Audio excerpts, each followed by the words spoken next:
சக்தி Bala matrimony channel சார்பாக அனைவருக்கும் வணக்கம். உங்கள் மன வாழ்க்கை மகிழ்ச்சியாக மாற்றிட எங்கள் சேனல் சார்பாக வாழ்த்துக்களை தெரிவித்துக் கொள்கிறோம். நம்ம சேனலில் வரக்கூடிய வரன் விவரங்கள் முற்றிலும் இலவசமானவையே. இது பெண் வீட்டாரின் முழுமன சம்மதத்தோடு தான் பதிவிடுகிறோம்.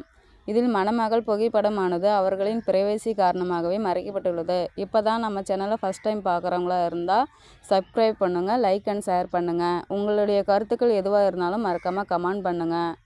இச்சேவை முழுக்க இலவசமானவையே. சரி வாங்க, இன்றைக்கி இருக்கக்கூடிய சில வரன் விவரங்களை பற்றி பார்க்கலாம். உங்கள் பேர் பார்த்தீங்கன்னா லதா. இவங்களுடைய வயதுன்னு பார்த்தீங்கன்னா 35 வயதாகுது. இவங்களோட ஜாதின்னு பார்த்தீங்கன்னா இந்து சமுதாயத்தில் வாணியர் செட்டியார் உட்பிரிவு சேர்ந்தவங்கன்னு சொல்லியிருக்கிறாங்க. இவங்களுடைய ராசின்னு எடுத்துக்கிட்டிங்கன்னா கடகராசி பூசம் நட்சத்திரத்தை சேர்ந்தவங்கன்னு சொல்லியிருக்கிறாங்க. இவங்களுடைய கல்வி தகுதின்னு பார்த்தீங்கன்னா எம்காம் வரையும் படிச்சிருக்கதா சொல்லியிருக்கிறாங்க. இவங்களுடைய வேலைன்னு பார்த்தீங்கன்னா ஐடி கம்பெனியில் ஒர்க் பண்ணிகிட்டு இருக்கதா சொல்லியிருக்காங்க. இவங்களுக்கு மாதானா ஒரு 40,000 50,000 வரை வருமானம் வரதாகவும் சொல்லியிருக்காங்க. இவங்களுடைய திருமண நிலைன்னு பார்த்தீங்கன்னா முதல் மனம் தான் சம்மந்தமும் தெரிவிச்சிருக்காங்க. இவங்களுக்கு வந்து முதல் எழுத மனமாக இருந்தாலும் ஓகே. இவங்களுக்கு முதல் திருமணத்தில் மேரேஜ் பண்ணி 6 மாதத்துலேயே சட்ட ரீதியாக டிவோர்ஸ் வாங்கிடுதா சொல்லியிருக்காங்க. இவங்களுக்கு வந்து குடிப்பழக்கம் இருக்குன்றதால இவங்களுடைய முதல் கணவருக்கு குடிப்பழக்கம் நிறைய இருக்குன்றதால வாழை பிடிக்காத சட்ட ரீதியாக டிவோர்ஸ் வாங்கிடுதாவும் சொல்லியிருக்காங்க. தனக்கு வரக்கூடிய மனம் வந்து முதல் மனமாக இருந்தாலும் ஓகே, மறுமணமாக இருந்தாலும் ஓகே, எந்த திருமணம் இருந்தாலும் ஓகே. ஆனால் எந்த ஒரு குடிப்பழக்கமும் இல்லாத நல்ல ஒரு படித்த மாப்பிள்ளையாக தான் தேவைன்னு சொல்லி கேட்டிருக்காங்க. இவங்களுக்கு குழந்தைங்களெல்லாம் எதுவும் இல்லைன்னு சொல்லியிருக்காங்க. தனக்கு வரக்கூடிய கணவருக்கும் குழந்தைங்களெல்லாம் இருக்கக்கூடாதுன்னு கண்டிஷனாகவும் சொல்லியிருக்காங்க. இவங்களுடைய வசதின்னு பார்த்திங்கன்னா வீடு வசதி அடுக்குமாடி கட்டடம்லாம் இருக்கிறதா சொல்லியிருக்காங்க.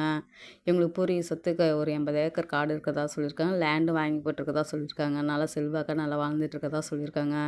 தனக்கு வரக்கூடிய கணவர் வீட்டோட மாப்பிள்ளையே வந்துட்டால் போதும்னு சொல்லியிருக்காங்க. இவங்களுக்கு வந்து வீட்டுக்குள்ள இவங்க கூட பிறந்தவங்கன்னு பார்த்துக்கிட்டிங்கன்னா ஒரே ஒரு அண்ணா இருக்கிறதா சொல்லியிருக்காங்க. அண்ணனும் ஃபாரினில் இருக்கிறதா சொல்லியிருக்காங்க. வீட்டுக்கு ஒரே பொண்ணுன்றதால நல்ல செல்வாக்காக இருக்கிறதால ஐடி கம்பெனியில் ஒர்க் பண்ணிகிட்டு இருக்கிறதா சொல்லியிருக்காங்க. நல்ல ஒரு மனம் வந்தால் முடிஞ்சுக்கலான்ட்டு வெயிட் பண்ணிகிட்ருக்க மருத்துவ சம்மந்தம் தெரிவித்து வெயிட் பண்ணிகிட்டு இருக்கதா சொல்லியிருக்காங்க. இவங்களுக்கு அப்பா அம்மா எல்லாம் இருக்கிறதாவும் சொல்லியிருக்காங்க. எங்களுடைய முகவரின்னு பார்த்திங்கன்னா தேனியில் தான் இப்போ வசிச்சுட்டு சொல்லியிருக்காங்க.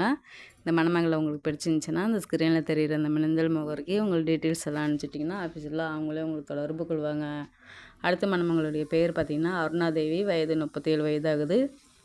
இவங்களோட ஜாதின்னு பார்த்திங்கன்னா இந்து சமுதாயத்தில் யாதவர் உட்பிரிவை சேர்ந்தவங்கன்னு சொல்லியிருக்கிறாங்க. இவங்களுடைய ராசின்னு பார்த்திங்கன்னா சிம்மம் ராசி, மகம் நட்சத்திரத்தை சேர்ந்தவங்கன்னு சொல்லியிருக்கிறாங்க. இவங்களுடைய கல்வி தகுதின்னு பார்த்திங்கன்னா எம்எஸ்சி பிஎட் முடிச்சுட்டு ஒரு கவர்மெண்ட் ஸ்கூலில் வந்து டீச்சராக ஒர்க் பண்ணிகிட்ருக்கதா சொல்லியிருக்கிறாங்க.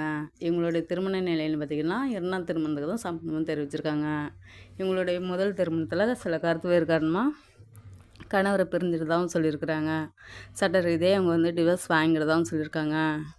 இவங்களுக்கு வந்து குழந்தைங்களெல்லாம் எதுவும் இல்லைன்னு சொல்லியிருக்காங்க. தனக்கு வரக்கூடிய கணவர் வந்து நல்லா படித்த மாப்பிள்ளையாக தான் தேவைன்னு சொல்லி கேட்டிருக்காங்க. இவங்க கேஸ்ட்லேயே நல்ல ஒரு மணமகன் கிடச்சா போதுன்ட்டு சில எதிர்பார்ப்போடு இருக்கிறதா சொல்லியிருக்காங்க. இவங்களுடைய வசதின்னு பார்த்திங்கன்னா வீடு வசதி அடுக்குமாடி கட்டடம்லாம் இருக்கிறதா சொல்லியிருக்காங்க.